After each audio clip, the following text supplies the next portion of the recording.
একটু দূরে হাত দিয়ে সব করে বসে পড়েছে। আর বসে পড়ে কি করলেন?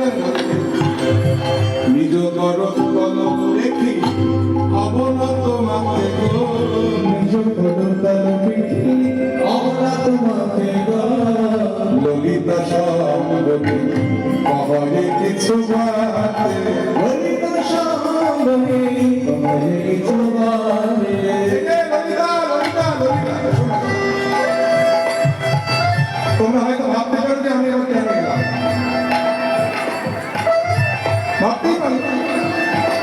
তবে যদি ভেবে থাকবো যে আমি তোমাদের জন্য তোমাদের সঙ্গে ভাব ভাবতে এসেছি, একটা কথা তোমাদের আমি পরিষ্কার করে জানিয়ে দিচ্ছি, তোমাদের সঙ্গে ভাব করতে না আমার বই গেছে।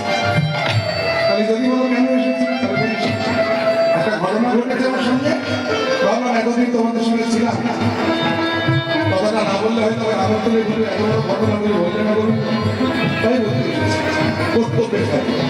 কি ঘটনা বলছি হয়তো তোমাদের বিশ্বাস হবে না, আমারই কথা, আমার তো নামের দোষ, আমি নাকি ঝড়, আমি নাকি প্রবঞ্চ, আমি নাকি মৃত্যু, তো বিশ্বাস হোক বা না হোক আমার বলার কথা আমি বলে দেব। কি কথা সেটা তো বলবে, বলছি দাদা। এই দেখেন পথে যাই বেরিয়েছিলাম তোমাদের কুঞ্জ থেকে, পথে একজন জ্যোতিষীর সঙ্গে দেখা হলো।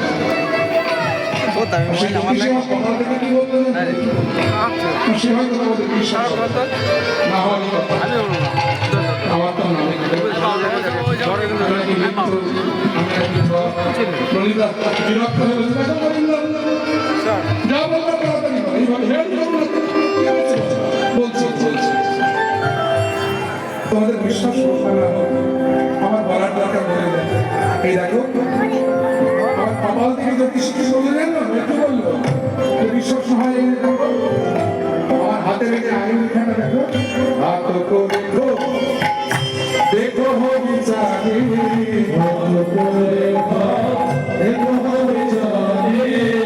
মধু পরমাণ দিবস দুই চার, মধু পরমাণ দিবস দুই মনে হয় আর দেখা হবে না গো, আর দেখা হবে না গো।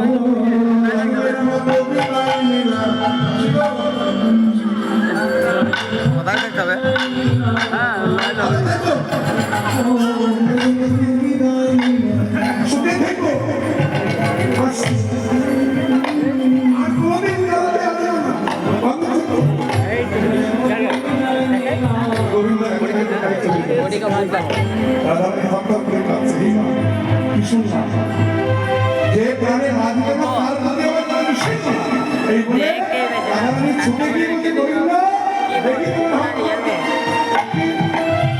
আমি তোর সত্যিকার অধিকার যদি আমার পড়া আছে কত কিছু বলতে গুজরাটি আমি দেখি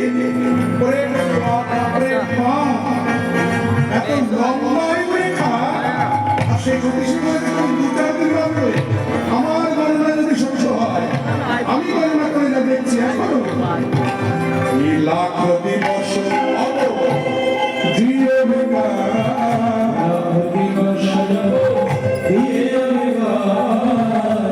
মধু পরমাণ তোহার দিনুটা, মধু পরমাণ তোহার দিনুটা, আমার আয়ু তোমায় দিলাম, আমার আয়ু তোমায় দিলাম, আমার আয়ু তোমায় দিলাম, আমার আয়ু তোমায় দিলাম। লক্ষ লক্ষ বছর বেঁচে থাকো ওহে আমার সোনার মধু,